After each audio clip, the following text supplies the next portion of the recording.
Bonjour mesdames et messieurs, aujourd'hui on va apprendre comment devenir un astronaute au Canada.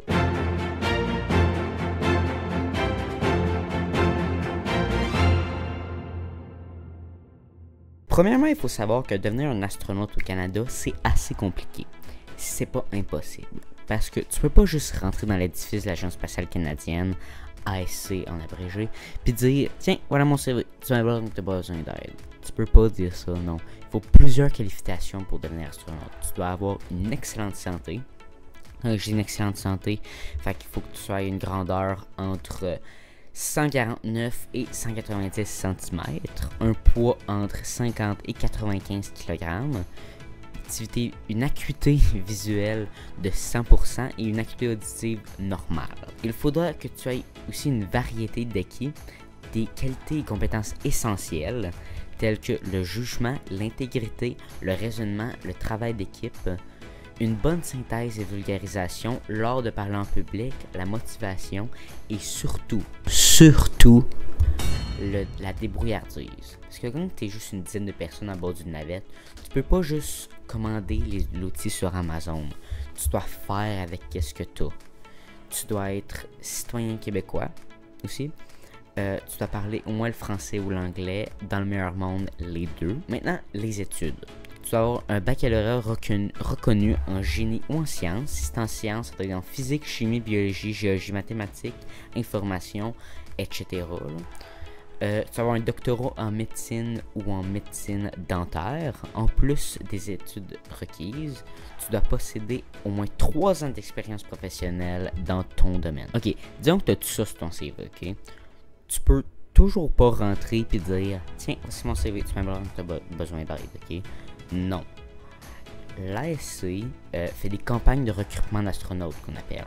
En gros, c'est quand ils cherchent des astronautes pour une mission entrante. Et même là, c'est vraiment rare qu'ils en font. La dernière était en 2017. Bon, il y en a qui vont dire 2017, c'est pas il y a si longtemps. Je suis d'accord. Mais avant 2017, c'était 2009. Puis avant ça, c'était 1992. 3 en 30 ans, là, ça vient quand même à une à chaque 10 ans. Ce qui est pas tant que ça. Ok, disons que tu réussis à rentrer via une de ces campagnes. Bravo, t'es maintenant un astronaute, good job. Mais c'est ça l'affaire. T'es pas un astronaute. Parce que pour être officiellement un astronaute, tu dois réussir une série de tests ou aller dans l'espace.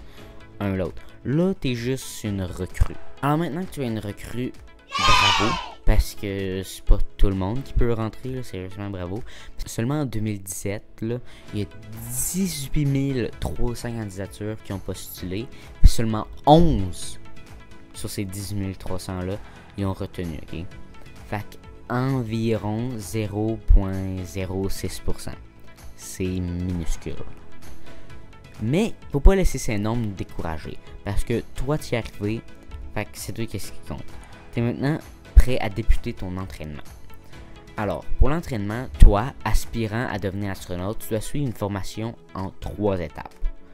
La première, c'est la formation de base d'astronaute. Okay? Les candidatures ont toutes des profils exceptionnels. Toutefois, leurs parcours sont très variés. La formation de base d'environ 2 ans vise à élever au même niveau de connaissances et de compétences sur une foule de sujets. Ces formations sont données principalement au siège de l'ASC à Longueuil ou au Centre spatial Johnson de la NASA à Houston, au Texas. La formation de base couvre un ensemble de sujets, dont les suivants.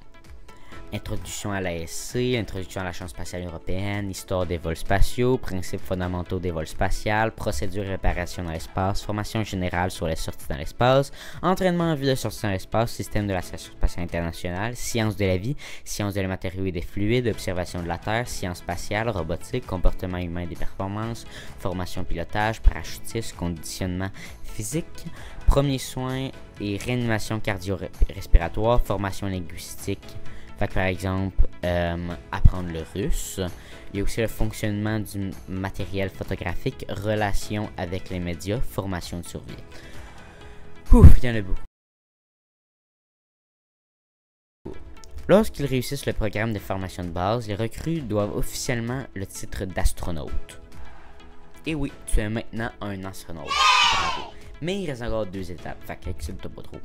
Deuxième étape. La formation en attente d'une affectation. Alors maintenant que tu es un astronaute, tu penses sûrement que tu fais juste prendre la mission qui te donne. Faux! Il n'y a pas toujours des missions juste en stand-by qui attendent juste que tu aies fini ton entraînement. Non. Il n'y a pas toujours des missions à faire. Alors pendant que tu attends, tu as les techniciens au sol, tu maintiens tes acquis, tu t'exerces, tu peux aussi faire de l'entraînement. Mais c'est pas des vacances. Tu dois absolument aider les travailleurs au sol. Cela fait partie de ton entraînement d'astronaute. Les meilleurs ingénieurs doivent avoir fait le travail des travailleurs. Ils doivent comprendre le plan qu'ils écrivent. C'est la même chose que tu dois comprendre comment les techniciens font leur travail et comment toi tu peux les aider à faire ce travail pendant ta mission. C'est ça la formation en attente d'une affectation.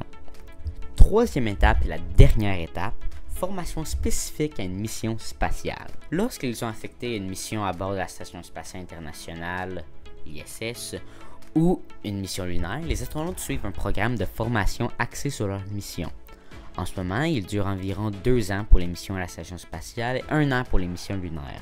Comme Artemis 2 est la première mission lunaire habitée depuis plus de 50 ans, l'équipage contribue à établir la formation que devront suivre les astronautes des futures missions à destination de la Lune. Une grande part de la préparation pour une mission se déroule au centre spatial Johnson de la NASA, dans les simulateurs. Ce que j'ai fait, tu peux aller voir ma vidéo qui va être en description. J'ai fait 2 shorts dessus, tu vas voir ça. Puis il y a aussi les laboratoires de réalité virtuelle. Mais les astronautes doivent aussi suivre d'autres formations ailleurs dans le monde. Alors voici toutes les étapes pour devenir astronaute. J'espère que tu as aimé ça. Moi j'ai adoré faire la vidéo. N'oubliez pas de vous abonner et de liker en sortie. N'oubliez pas en description les 2 shorts que je vous ai parlé.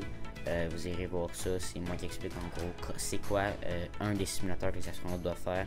Fait que, comme toujours, alors c'est tout pour moi, à la prochaine, bye!